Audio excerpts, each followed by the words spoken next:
राजस्थान की छात्रवृत्ति का जिन छात्रों ने फॉर्म भर रखा है उनके लिए स्कॉलरशिप का एक और ऐसा अपडेट बता रहा हूं दोस्तों, जो आगे आपको काम आने वाला है। आपने ये तो देखा होगा कि छात्रवृत्ति में छात्रवृत्ति एक ही बार मिलती है।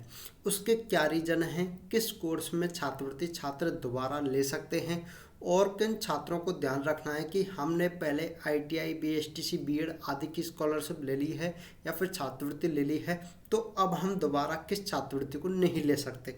छात्रवृत्ति के नए नियम क्या कहते हैं कि आपको छात्रवृत्ति केवल एक ही बार ले सकते, लेकिन आप अपने प्रोफेशनल कोर्स में आप रेगुलर ले सकते हैं। कोर्स अगर चेंज करते हैं तो उसमें छात्रवृत्ति नहीं मिलती है। बहुत छात्रों के साथ में क्या होता है कि बीएड कर लेते हैं, एसटीसी की छात्रवृत्ति नहीं मिलती है, किसी के एसटीसी की मिल जाती है, बीएड की नहीं मिलती। तो ऐसे छात्र जिनके ये कन्फ्यूजन है कि मैंने ये वाली छात्रवृत्ति ले रखी थी, अब इस बार इस छात्रवृत्ति के लिए फॉर्म अप्लाई किया है, क्या मुझे इस कोर्स में छात्रवृत्ति मिल जाएगी। तो छात्रवृत्ति के नए नियम क्या है और छात्रवृत्ति का फॉर्म आप भर रहे हैं उससे पहले आपको छात्रवृत्ति इस कोर्स में मिलेगी या नहीं, कंप्लीट जानकारी आपको देख लेना है। और आपको पहले मिल चुकी है, दोबारा लेना चाहते हैं तो वो किस प्रकार से मिलती है, नए नियम क्या है, कंप्लीट जानकारी आपको ए टू जेड सही से बताने वाला हूँ। जो भी डिटेल है आपको इस अपडेट में ज़रूर देखने को मिल जाएगी। तो दोस्तों, कंप्लीट जानकारी देखने से पहले जो भी भाई अभी तक जुड़े हुए हैं उनके लिए धन्यवाद, और जिन भाइयों ने अभी तक चैनल को सब्सक्राइब नहीं कर रखा, फर्स्ट बार अपनी वीडियो देख रहे हैं, आगे अपडेट पाने के लिए किसी भी योजना, स्कॉलरशिप और राजस्थान अपडेट के लिए तो प्लीज़ चैनल को सब्सक्राइब कर लेना और बेल आइकन प्रेस भी कर देना। तो चलिए शुरू करते हैं। दोस्तों, मैं बता रहा था आपको कि छात्रवृत्ति के जो नए नियम है ना, वो क्या है, क्यों है ज़रूरी। दोस्तों, आपके पास में इस प्रकार का ऑब्जेक्शन ज़रूर आता होगा, छात्रों के पास, बहुत के पास आया है, ज़्यादा पुराना नहीं है, केवल 1 महीने पुराना का ऑब्जेक्शन है कि गत कक्षा उत्तीर्ण की मूल अंक तालिका अपलोड करें। आप द्वारा पूर्व में बीएड की छात्रवृत्ति प्राप्त कर ली है, इसलिए बीएड के उपरांत छात्रवृत्ति दिए नहीं होगी। यानी कि इन छात्रों ने बीएड का पहले से ही स्कॉलरशिप ले लिया है और अब दोबारा छात्रवृत्ति लेना चाह रहे हैं, तो इनके ऑब्जेक्शन आ गया। अगर आपको सही से नहीं दिख रहा है तो यहाँ से देखिएगा, आपको दिख जाएगा, गत कक्षा उत्तीर्ण की मूल अंक तालिका अपलोड करें। इन्होंने कहा है जो लास्ट ईयर फॉर्म अप्लाई किया था, मार्कशीट पास की है, जिसकी मार्कशीट आपके पास होगी उसको अपलोड करें। आप द्वारा पूर्व में बीएड की छात्रवृत्ति प्राप्त कर ली गई, यानी कि आपने पहले से ही बीएड की छात्रवृत्ति ले ली है, बीएड के उपरांत छात्रवृत्ति दिए नहीं होती। इनका कहना यही है कि अगर आपने बीएड कर ली तो उसके बाद में आपको छात्रवृत्ति नहीं मिलेगी।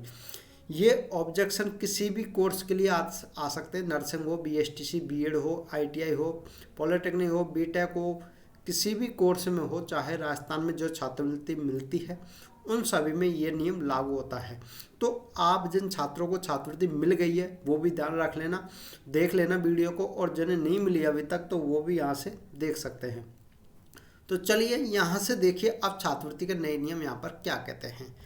तो हमारा एक सवाल है कि विद्यार्थी द्वारा समान या प्रतिबंधित पाठ्यक्रम करने पर छात्रवृत्ति नहीं मिलती। यानी कि विभाग का कहना है कि अगर आप एक समान कोर्स करते हैं तो छात्रवृत्ति नहीं मिलेगी, और ऐसे कोर्स जिन पर गवर्नमेंट ने मना कर रखा है, प्रतिबंधित कर रखा है, तो उन पर छात्रवृत्ति नहीं मिलेगी। तो अब ऐसे कौन से कोर्स हैं जो एक समान रहेंगे, या फिर ऐसे कौन से कोर्स हैं जिन्हें आप एक बार करने के बाद में दोबारा करते हैं तो छात्रवृत्ति नहीं मिलेगी, और ऐसे किस कोर्स पर या किस डिग्री के आधार पर ही आप आगे चल के छात्रवृत्ति ले सकते हैं, वो कंप्लीट देखिएगा यहाँ पर कि विद्यार्थी द्वारा किसी भी समान पाठ्यक्रम में। सबसे पहला पॉइंट है दोस्तों, सही से सुनिएगा, आपको अब नहीं तो आगे जरूर काम आने वाला है। नए पुराने छात्र कोई भी हों, जिन्होंने फॉर्म भर रखा है, छात्रवृत्ति ले रखी है, उन सभी के लिए जानना बहुत ज़रूरी है कि विद्यार्थी द्वारा किसी भी समान, ध्यान रखना, एक समान कोर्स, किसी भी समान पाठ्यक्रम में यथा दोबारा, यानी कि अगर कोई भी आपने पाठ्यक्रम पहले से कर रखा है कोर्स और उसमें दोबारा से अगर उसी कोर्स की छात्रवृत्ति लेना चाहते हैं, जैसे कि आपने बीएड करी है या आईटीआई करी है या बीकॉम करी है, बीएसटीसी करी है, कुछ भी किया है और उसमें आप फर्स्ट बार में फेल हो गए, दोबारा कर रहे हैं, तो यहाँ से विभाग आपको छात्रवृत्ति नहीं देगा। देखिए कि किसी भी समान पाठ्यक्रम में दोबारा छात्रवृत्ति करते हैं, छात्रवृत्ति के लिए अप्लाई करते हैं, तो दोबारा में ITI, BA, BCom, BSc, MSc, MCom आदि पाठ्यक्रम करने के बाद में दोबारा में छात्रवृत्ति नहीं मिलेगी। पहला पॉइंट यही है कि अगर इन कोर्सों में अगर आप इसे दोबारा करते हैं तो छात्रवृत्ति नहीं मिलेगी। ऐसा ही नहीं, ये किसी भी कोर्स हो, अगर आप सेम टू सेम दोबारा कर रहे और फर्स्ट बार आपने छात्रवृत्ति ली है और उसमें आप फेल हो गए तो दोबारा छात्रवृत्ति आपको नहीं मिलेगी। ठीक है। दूसरा पॉइंट हमारा क्या कहता है कि किसी प्रतिबंधित पाठ्यक्रम जिस पर रोक लगी हुई है विभाग की तरफ से, प्रतिबंधित पाठ्यक्रम अर्थात समान स्तर का पाठ्यक्रम यानी समान लेवल का पाठ्यक्रम, ऐसा जो व्यावसायिक पाठ्यक्रम है। व्यावसायिक का मतलब आप समझते ही हैं, व्यावसायिक पाठ्यक्रम है जैसे कि GNM के बाद में BSTC कर लें कुछ छात्र, GNM कर लिया किसी ने, फिर छात्र BSTC या कोई डिप्लोमा कर रहा है, तो वो दोनों समान स्तर का पाठ्यक्रम हो जाता है, तो उसमें छात्रवृत्ति नहीं मिलेगी। यानी कि यहाँ से आप कोई भी व्यवसाय कर रहे हैं, कॉमर्शियल छात्र जो कोर्स है ना दोस्तों, वो अगर आप कर रहे हैं तो उसमें BSTC भी एक डिप्लोमा है और डिप्लोमा है, दोनों चीज़ के क्रम में छात्रवृत्ति नहीं दी जाती है। समझ गए। इसके अलावा एक प्रोफेशनल कोर्स होता है, प्रोफेशनल पाठ्यक्रम के बाद दूसरी लाइन में प्रोफेशनल पाठ्यक्रम, ठीक है ना। यानी एक प्रोफेशनल कोर्स कर लिया आपने, व्यावसायिक पाठ्यक्रम कर लिया है, जैसे कि मान लो आप व्यवसायिक क्या होता है जिनसे आप आगे चल के खुद स्वयं का लाभ ले सकते हैं और अपना बिजनेस बढ़ा सकते हैं। जैसे कि BEd कर लिया आपने, व्यावसायिक पाठ्यक्रम है, इसके बाद में आपने BSc कर ली, व्यवसायिक है, MSc करी, MEd कर लिया, व्यवसायिक है, GNM कर लिया, नर्सिंग कर लिया, व्यवसायिक है। तो दोस्तों ऐसे पाठ्यक्रम अगर आप करते हैं तो आपको इसी लाइन में प्रोफेशनल कोर्स करने पर छात्रवृत्ति नहीं मिलेगी। जैसे कि मान लो आपने BEd कर लिया है, ITI के बाद में मान लीजिए आपने BEd कर लिया, GNM किया या BSTC किया, तो आपको छात्रवृत्ति नहीं मिलेगी। इसके अलावा लास्ट में देखिएगा BEd कर ली है आपने और BEd के बाद में ITI करते हैं, GNM करते हैं या BSc नर्सिंग करते हैं, तो आपके लिए छात्रवृत्ति नहीं मिलेगी। यानी कि यही नहीं, इसमें बहुत कोर्स ऐसे आते हैं जिनमें छात्रवृत्ति नहीं मिलती है। BEd वाला छात्र समझिएगा, BEd अगर किसी छात्र ने कर रखी है तो वो डिप्लोमा नहीं कर सकता, ITI करेगा तो उसके लिए छात्रवृत्ति नहीं है, BSTC करेगा तो छात्रवृत्ति नहीं है। ऐसे छात्र जिन्होंने पहले BEd कर रखी है और अब BSTC कर रहे हैं, छात्रवृत्ति बिल्कुल ही नहीं मिलेगी, याद रख लेना।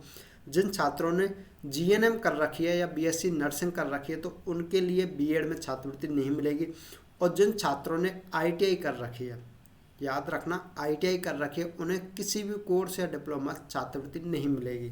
ठीक है। और जिन छात्रों ने BSTC कर रखे हैं उन्हें किसी भी कोर्स में या डिप्लोमा में छात्रवृत्ति नहीं मिलेगी। अब छात्रवृत्ति मिलेगी किस तरीके से, ये आप देख लीजिए कि सोचो आपने अगर BA कर रखा है तो आप BA first year, second year, final year तीनों में छात्रवृत्ति ले सकते हैं। BA के बाद में आप BEd करेंगे, कोर्स आपका रेगुलर रहेगा, एक ही पाठ्यक्रम में कर रहे हैं तो BA के बाद में BEd करेंगे तो भी आपको छात्रवृत्ति मिलेगी। और BA करने के बाद में अगर आप MA कर रहे हैं, कोर्स का जो है पाठ्यक्रम एक ही रहता है, BA के बाद BEd MA करेंगे तो भी छात्रवृत्ति आपको मिलेगी। MA करने के बाद में अगर MEd करते हैं तो भी आपको छात्रवृत्ति मिलेगी। तो इस प्रकार से अगर आप एक ही पाठ्यक्रम में आगे बढ़ते हुए छात्रवृत्ति के लिए अप्लाई करेंगे किसी भी कोर्स में तो आपको छात्रवृत्ति मिलेगी। अगर आपने अपने कोर्स को चेंज कर लिया, बदलाव कर लिया, यानी डिप्लोमा से आप आ गए यहाँ पर प्रोफेशनल कोर्स में, तो छात्रवृत्ति नहीं मिलेगी। विभाग का यही कहना है कि अगर आप छात्रवृत्ति ले रहे हैं तो छात्रवृत्ति एक ही पाठ्यक्रम में आगे तक ले सकते हैं, पाठ्यक्रम बदलाव करने पर छात्रवृत्ति नहीं दी जाती है।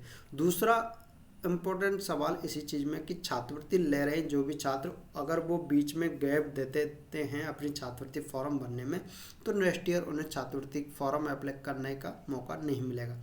आपको किसी भी ईयर में छात्रवृत्ति के लिए गैप नहीं देना है, अगर आप देते हैं तो आपको गैप सर्टिफिकेट देना होगा। तो ये सारे नियम हैं छात्रवृत्ति से संबंधित। जिन छात्रों के समझ में नहीं आए हैं ना दोस्तों, कमेंट करके बताइएगा, क्योंकि हर किसी छात्र के ये चीज़ समझ में नहीं आती है, इसको समझना बहुत ही मुश्किल है। तो आपको अगर पूछना है कि हमने ये कोर्स कर रखा है और इस कोर्स को आगे करना चाहते हैं तो क्या हमें छात्रवृत्ति मिलेगी या फिर नहीं, कमेंट करिएगा, आपको और अलग से बता दिया जाएगा। और जिन छात्रों के समझ में आ गया है और वो अगर आगे से जानते हैं इस चीज़ को तो प्लीज़ लाइक कर देना वीडियो को। और हमारे जो भी भाई हैं इस वीडियो के अलावा किसी भी वीडियो पर या किसी भी टॉपिक पर आपका कन्फ्यूजन है, आप सलाह लेना चाहते हैं, कमेंट करके पूछिएगा। हमारा टेलीग्राम ग्रुप है और जो है व्हाट्सएप ग्रुप है, यहाँ से जितने भी ग्रुप हैं आप ज्वाइन कर लेना, वहाँ पर अपडेट आपको टाइम टू टाइम मिलता रहेगा दोस्तों।